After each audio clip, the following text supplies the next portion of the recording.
Our Father who art in heaven, hallowed be thy name. Thy kingdom come, that will be done on earth as it is in heaven. Give us this day our daily bread. Forgive our debts as we forgive our debtors. Lead us not to temptation, but deliver us from the evil one. For thine is the kingdom, the power, the glory, forever and ever and ever. The grace of God is sweet. The grace of God is powerful. When you become one with the host and the host become one with you, you begin to feel connected to all things. You begin to understand that the world that you live in is corrupt, and you begin to understand that in order to survive, you must not be corrupt. You must be as angelic as the fish in the sea, as angelic as the birds in the sky. You must begin to believe that you are worth more than all other things on the face of the earth, because you belong to the kingdom of heaven. And the key is within inside of you. You were born and raised by the hand of God. This you must believe. Through all your sins you have gained nothing if you have not gained the knowledge of understanding that your sins are your downfall, your stumbling blocks, your obstacles in the way of your path to destiny. It is time for you to remember who you are, what you are, and why you are. God has created you with the will of strength. He has given you the power to see beyond the realm of earth. He has given you the power to live beyond the realm of earth if you believe. It is time for you to believe in the grace of God. The grace of God is simple, is soft as silk, is sweet as honey. It is the milk of the flowing lands. It is the bread that we break each and every day.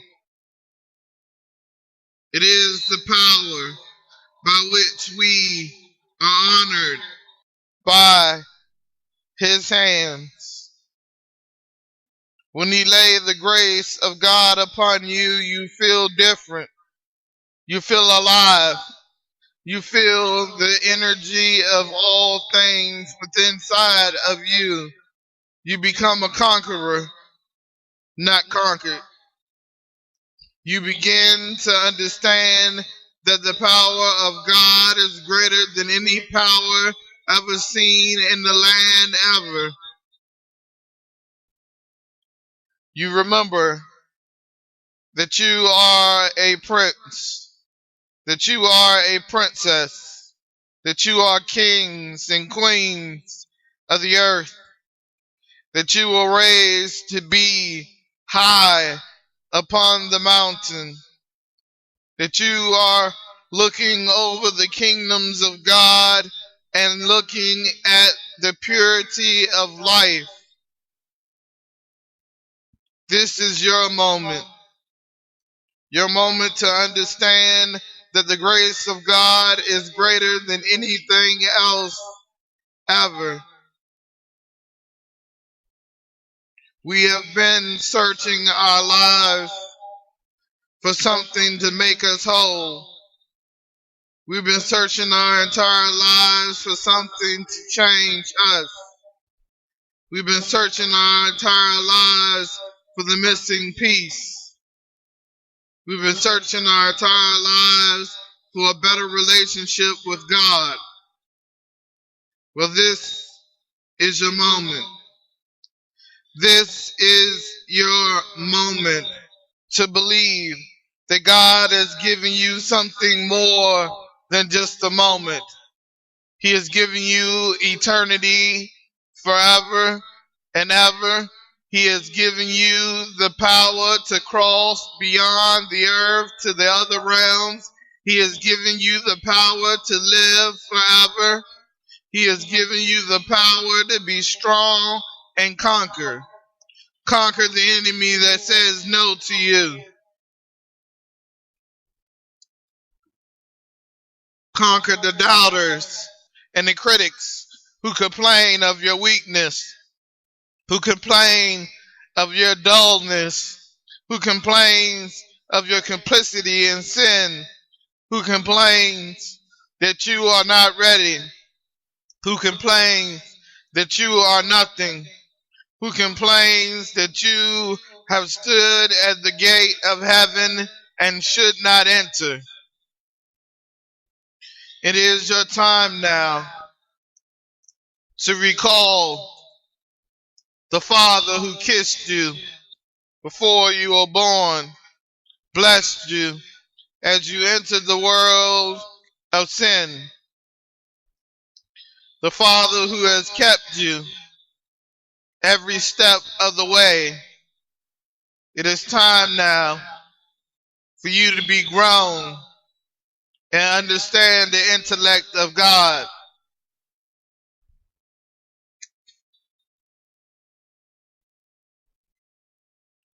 It is time now for you to understand that the power of grace is more powerful than anything else. It is the veil of which he covers himself in.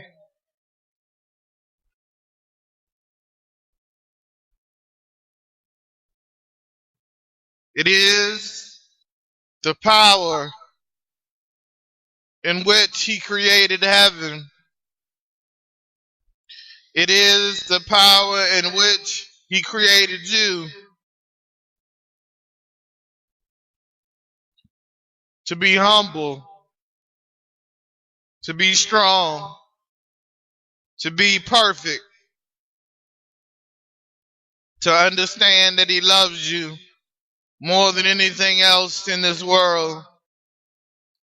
He created you out of grace because it is the grace by which he does the things that he does. The love that he shares, not only with you, but with every living thing on this earth.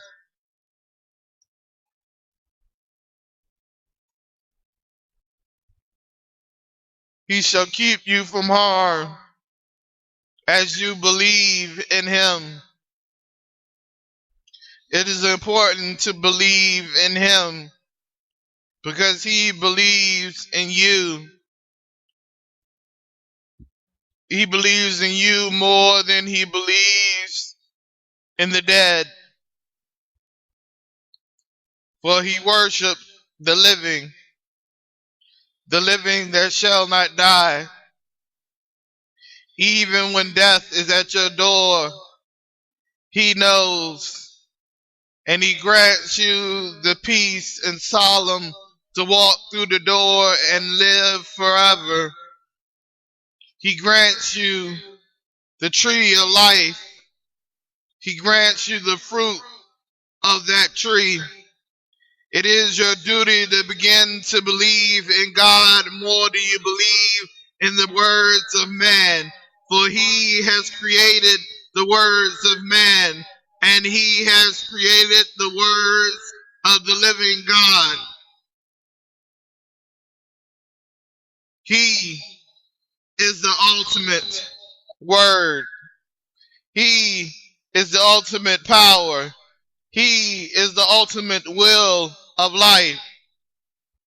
And if you begin to hang on to every word he says, then you shall live a peaceful life.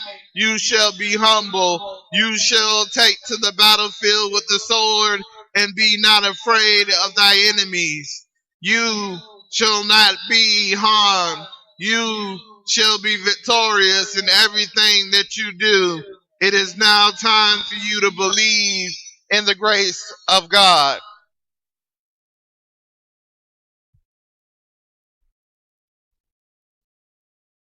Now I can sit here and talk to you all day about the grace of God, but I personally know the grace of God. For it was His grace that got me through 14 years of abuse. It was His grace that got me through the illness of lupus. He is still guiding me. He is still loving me. He is still showing me the wonders of the world. He is still allowing my heart to beat and my soul to live in my chest. He is still giving me strength to go on. He is still allowing me to feel like I am needed to do something great, to do something grand. He is still giving me the words from His lips to be able to comfort those who has no comforter. He is allowing me to speak now with authority, with His name's sake, to be able to reach beyond the minds of those who are listening, to enter into hearts that has not been entered before, to be able to say that this is the day that we seize and call the day of grace.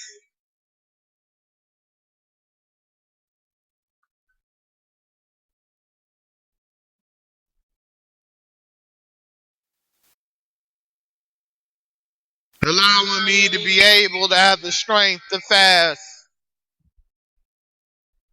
Allowing me to have the strength to believe. Allowing me to have the strength to move on from the tortured past to the future of love.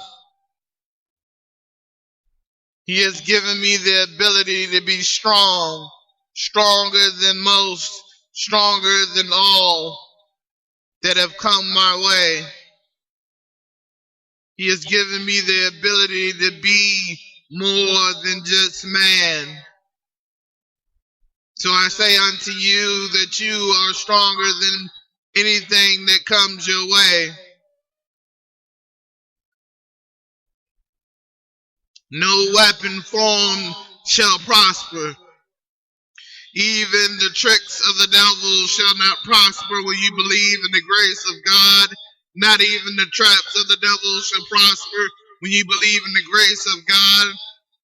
Nothing that the devil says shall have any impact on your life when you believe in the grace of God. When you believe in the grace of God, you will change all things, including the path of destiny. You will be able to move the roadblocks out of the way. You'll be able to stand on your own 2 feet and say that I have conquered the enemy. You will be able to look at the destiny that it is in store for you. You cannot give up. You shall not give up. You will not give up. That is my belief in you. I stand strong in my belief in the grace of God, that you will be strong enough to battle the enemies that come your way, that you will be strong enough to receive the blessings of the Lord, that you will begin to hear His voice in your life. On the day of grace, I say to you that you are stronger than you have ever been before. Believe that. Believe in you.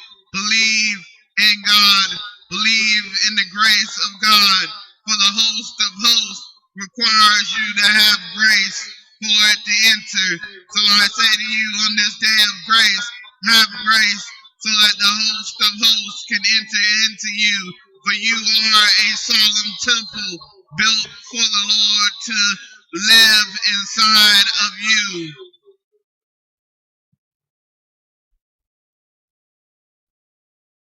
Be not afraid. For fear cannot conquer you. For death cannot take you, not from the arms of the Lord. The Lord holds the key to Hades and heaven. For those who have done right and has been righteous in their life shall not taste death. They should only taste the sweetness of life, the joy of life, the happiness of life, the love of life. For the grace of God is within you.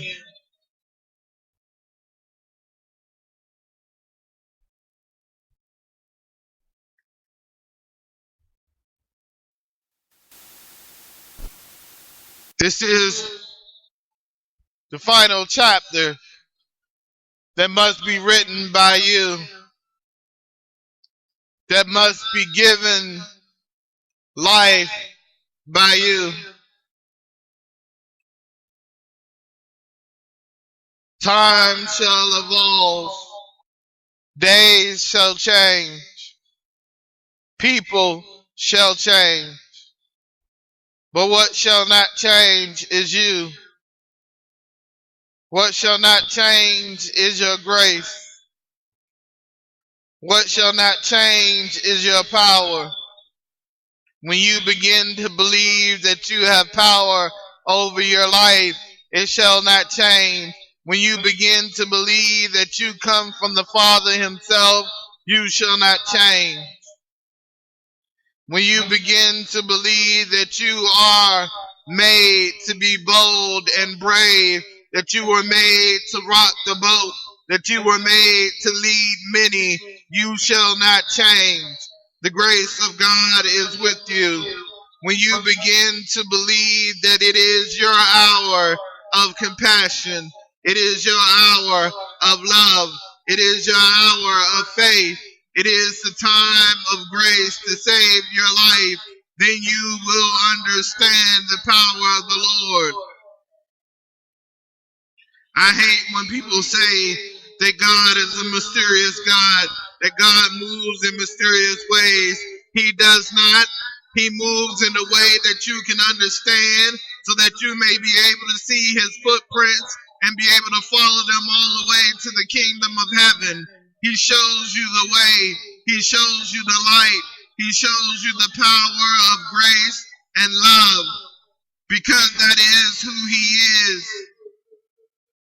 Although the Bible say he is a vengeful God, which he is very vengeful to those who have marked and scarred his children, to those who have tried to attack his children, to those who call themselves the enemy of the children of destiny. He is vengeful, but unto us he shows us comfort. He holds us in his arms and shows us love. He holds us in his arms and shows us peace. He holds us in our arms and shows us the kingdoms of the world and beyond. He has not forsaken us. But the question is, have you forsaken him? Have you forsaken him for a world that does not love you? Have you forsaken him for sex? Forsaken him for music and movies and TV and clubs and all the other things that are worldly, shoes and clothes and the mall and all these other things, and not giving him the time of your life. The grace of God is powerful. It's like a hammer. It dashes all things to pieces.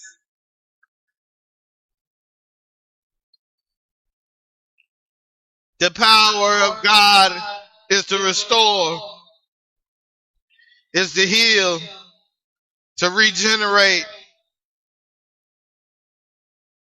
to endow one with the spirit of the grace of God. It is our hour to believe. It is our time now to grow up and see, to grow up and hear, to grow up and feel, to know that the empty spot in our heart belongs to God. And if we have that empty spot in our heart, that's because we are not worshiping enough. That's because we're not fasting enough. That's because we're not praying enough. That's because we're not standing enough. That's because we're not speaking enough. The grace of God is within us to do all things that is possible. We have wings. Let us soar with those wings in the grace of God.